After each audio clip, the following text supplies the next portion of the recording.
जो बच गई थी फीमेल बड़ी होकर रानी बनी और वह रानी इधर की ओर चल दी। इस पे से जितने भी मेल थे सब वो मेल इस रानी को, कुछ मेल यहीं रह गए और कुछ मेल उधर की ओर चल दिए। ताजा ताजा कली खिली है हम उसके दीवाने हैं, को कहते हैं एपीकल्चर। मधुमक्खी का जो शहद होता है, शहद, ये शहद जो होता है इसमें फ्रुक्टोज और सुक्रोज होता है। मधुमक्खी की जो चाल होती है वो 16 मील प्रति घंटा के चाल से ये चलती है। मधुमक्खी प्रति घंटा का चाल इसका होता है। मधुमक्खी का जो छत्ता होता है जिसमें मधुमक्खी रहती है, मधुमक्खी का छत्ता वो मोम का बना होता है। मधुमक्खियां इसको नेचुरली बनाती है। मधुमक्खियों की जो फैमिली होती है, फैमिली में मधुमक्खी के 3 कैटेगरी रहते हैं पूरे फैमिली में।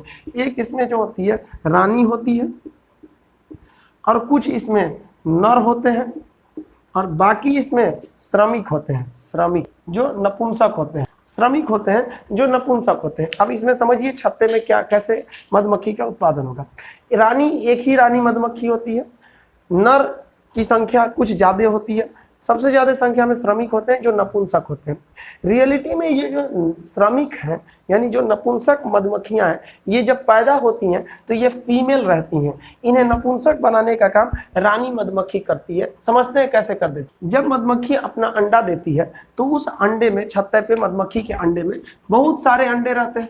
तो रानी मधुमक्खी के शरीर से एक एसिड निकलता है। रानी मधुमक्खी के शरीर से एक एसिड निकलता है जिसका नाम होता है अल्फा कीटोग्लूटेरिक एसिड। अब रानी मधुमक्खी करती क्या है, रानी मधुमक्खी जैसे अंडे से बच्चे निकलते हैं वो पूरे बच्चों के पास घूमती है ताकि उसके शरीर से निकलने वाला अल्फा कीटोग्लूटेरिक एसिड सारे मधुमक्खी से जो नए बच्चे निकले हैं सबके शरीर पर लग जाए।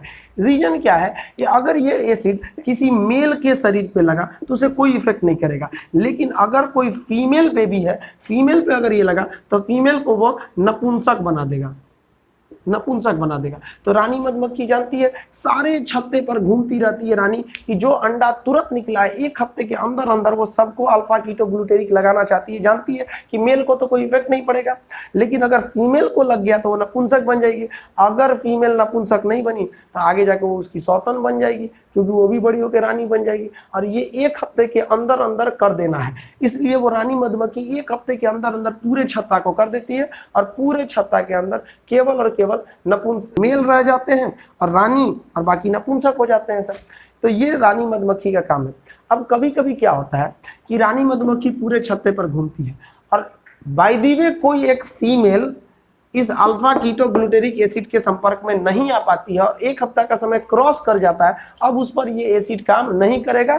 अब यही मधुमक्खी जो फीमेल थी बड़ी होकर रानी मधुमक्खी बन जाएगी। तो आप देखे होंगे एक छत्ता रहता है, उसके बगल में एक दूसरा छत्ता बहुत ही जल्दी लग जाता है। जो बच गई थी फीमेल बड़ी होकर रानी बनी और वह रानी इधर की ओर चल दी। इस पे से जितने भी मेल थे सब वो मेल इस रानी को, कुछ मेल यहीं रह गए और कुछ मेल उधर की ओर चल दिए। ताजा ताजा कली खिली है हम उसके दीवाने हैं, चल दिए सब उधर में। तो ये होता है आपका एपीकल्चर में, ये सिस्टम होता है। अब आप देखे होंगे कभी कभी मधुमक्खी के छत्ता पे आप ईंटा मारिएगा, अगर वो नपुंसक को लग गया, नपुंसक को, तो 2-4 नपुंसक दौड़ा के काटेंगे, और अगर मेल को लग गया तो 10-15 आ जाएंगे उसको काटने के लिए।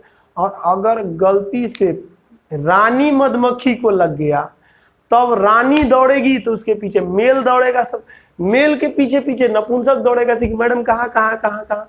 अब वो जिनको काटेंगे सब उनको बर्बाद कर देंगे सब।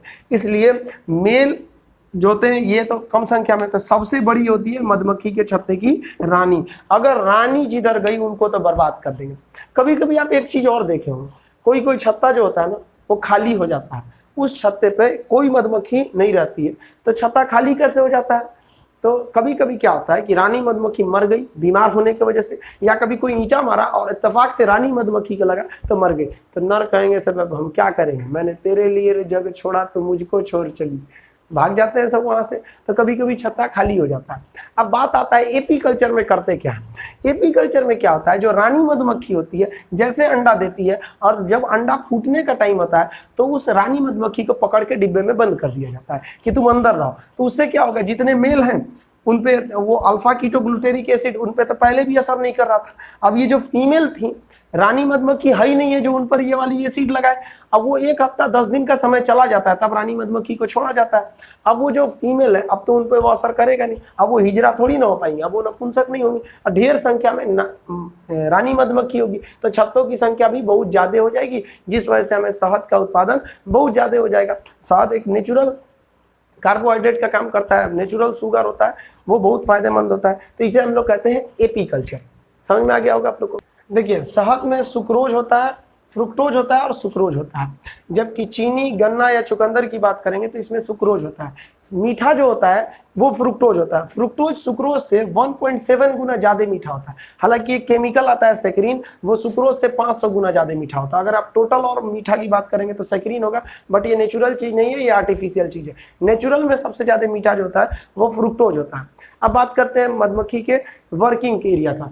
तो मधुमक्खी जो होती है वो श्रम विभाजन के सिद्धांत पर काम करती है, इनमें सबका काम आपस में बटा होता है। रानी मधुमक्खी का काम क्या होता है, वो अंडे देती है। नर मधुमक्खी रानी के साथ रहती है। अब बात करते हैं नपुंसक की, जो बेचारी पहले फीमेल थी लेकिन अल्फा कीटोग्लूटेरिक एसिड के शिकार होने के कारण अगर ये एसिड 1 हफ्ता के पहले लग गया तो बेचारी नपुंसक हो जाती है। अब उनका क्या करें, इस भरी दुनिया में कोई भी हमारा ना हुआ, घर तो घर थे अपनों का सहारा न हुआ। ये श्रमिक जो होती हैं अब ये क्या करेंगी, छत्ता निर्माण करेगी और शहद बनाएगी। सबसे बढ़िया ये दोनों बेचारा आराम करते रहते हैं सब मधुमक्खी के छत्ते पर। अब बात करते हैं मधुमक्खी की भाषा क्या होती है। मधुमक्खी अपनी भाषा नृत्य को देख के करती है, वो डांस करके अपनी भाषा का निर्माण करती है। उसी डांस को देखकर, नृत्य को देखकर मधुमक्खी अपना रास्ता को पहचान कर लेती है। मधुमक्खी की बात, मधुमक्खी की भाषा की खोज सबसे पहले 1973 में सर जॉन वॉन फ्रिस ने किया था। 1973 में सर वॉन फ्रिस को नोबेल पुरस्कार मिला क्योंकि वो मधुमक्खियों की भाषा की खोज की थी। उनकी भाषा उनके नृत्य के माध्यम से होता है। मधुमक्खी में एक चीज अच्छाई क्या है कि वो विद्युत चुम्बकीय यानी इलेक्ट्रोमैग्नेटिक वेव को वो देख सकती हैं। अब इनसे एक प्रॉब्लम भी आता है, ये जो हम लोग टीवी टावर, मोबाइल टावर लगाए, इस पे भी विद्युत चुम्बकीय तरंगें निकलती हैं। अब वहाँ बहुत ज्यादा मात्रा में विद्युत चुम्बकीय तरंगें निकलती हैं, तो मधुमक्खियों को लगता है कि ये तरंगें मेरे छत्ते से आ रही हैं, जहाँ पे हम लोग छत्ता बनाए हैं। तो वो सारी की सारी मधुमक्खियाँ उस टीवी टावर की ओर चली जाती हैं और अपना रास्ता बदल देती हैं, भटक जाती हैं। इसलिए ये मोबाइल टावरों के रेडिएशन से मधुमक्खियों पर निगेटिव इफेक्ट पड़ रहा है। मधुमक्खी, बिच्छी या फिर हड़ा जो होते हैं, इन सबों के डंक में फॉर्मिक एसिड पाया जाता है। चींटी में भी फॉर्मिक एसिड पाया जाता है, लेकिन चींटी का डंक कम खतरनाक होता है जबकि मधुमक्खी का ज्यादा होता है। एक्चुअली ये डिपेंड करता है पीएच पर, किसका पीएच कितना ज्यादा है, यानी मधुमक्खी का डंक अम्लीय होता है। अब हम लोग अगला समझते हैं मछली पालन, जिसे हम पीसी कल्चर